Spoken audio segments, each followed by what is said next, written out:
एक पति पत्नी के जोड़े को दो बच्चे हुए, दोनों ही बेटे। माँ बाप ने इन दोनों ही बच्चों को खूब प्यार से पाला पोसा, पढ़ाया लिखाया, बड़ा किया और इस काबिल बनाया कि वह अच्छी नौकरी कर सकें, समाज में अच्छा जीवन व्यतीत कर सकें। अपने बच्चों के लिए दिन रात कड़ी मेहनत करके एक बंगले जैसा 2 मंजिला घर बना दिया, ताकि दोनों बेटे शादी के बाद भी एक साथ लेकिन अलग अलग कमरों में रह सकें, ताकि आगे चलकर कभी बंटवारे का विचार ना आए और इनमें लड़ाई झगड़े ना हो। दोनों बेटों को अच्छी नौकरियां लग गई, दोनों की ही शादी हो गई।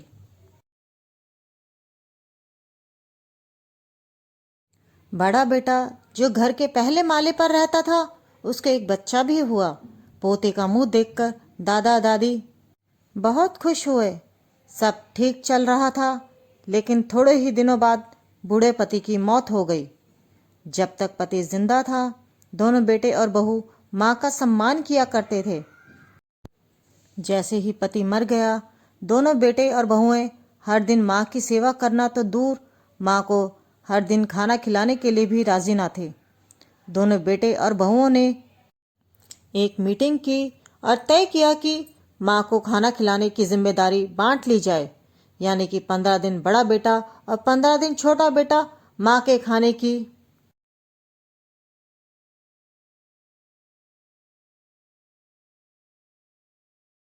जिम्मेदारी लेगा। जिन बेटों को बिना दिन रात देखे भूख ना होते हुए भी और मनचाहा खाना हमेशा खिलाने के लिए जो माँ तैयार रहती थी, अब उसी माँ को बेटों के यहाँ पर दिनों के हिसाब से खाना दिया जाता था। माँ का दिल बड़ा था। माँ को इस बात की खुशी थी कि वह जैसे भी अपने बेटों के साथ रह रही है, और इसी खुशी के कारण बेटों के द्वारा दी गई रूखी सूखी भी उसे किसी पकवान से कम ना लगती। लेकिन दुर्भाग्य की बात तब हो जाती जब किसी महीने में 31 दिन आ जाते और उस एक दिन माँ को भूखा रहना पड़ता।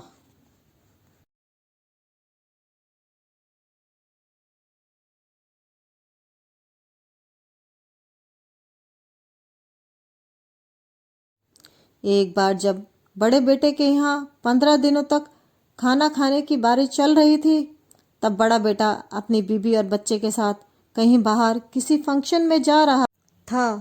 बड़ी बहू ने माँ से कहा, माँ जी, आज खाना नहीं बनाया है, हम बाहर जा रहे हैं, वहीं खाएंगे। आप अपने लिए कुछ पका लेना और खा लेना। बूढ़ी माँ ने कहा, लेकिन बेटा मुझे तो गैस चलाना आता ही नहीं। बहू ने कहा, तो फिर ऐसा कीजिए, आप पास वाले मंदिर में भंडारा लगता है, आप वहीं पर जाकर खा लीजिए, तो आपको गैस चलाने की जरूरत ही नहीं पड़ेगी। पास में खड़ा बेटा और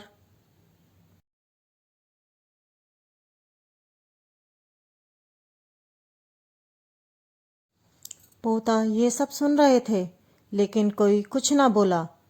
बूढ़ी माँ को भूखा ही छोड़ बेटा और बहू फंक्शन में निकल गए। माँ को थोड़ा दुख हुआ, लेकिन फिर अपने आप को ये सोचकर मना लिया कि ठीक ही तो है, कभी कभी बहू को भी घर के काम से आराम मिलना चाहिए, और भगवान का भंडारा खाने का सौभाग्य किस्मत वालों को ही तो मिलता है। माँ खुशी खुशी मंदिर में जाकर भंडारा खा आई। कुछ दिन ऐसे ही बीत गए। एक दिन बड़े बेटे की छुट्टी थी। बेटा बहू और उनका बच्चा अपने घर में साथ में समय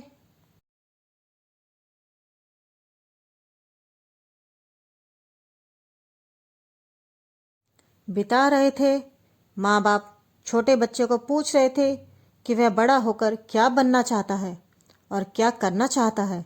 छोटे बच्चे ने बड़े ही सरल भाव से माँ बाप को उत्तर देते हुए कहा, वह बड़े होकर वकील बनना चाहता है।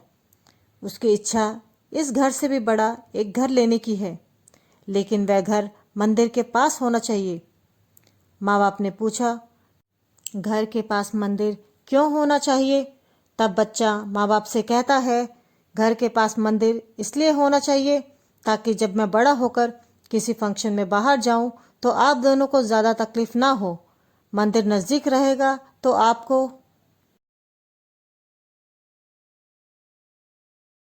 ज़्यादा दूर जाकर भंडारा नहीं खाना पड़ेगा।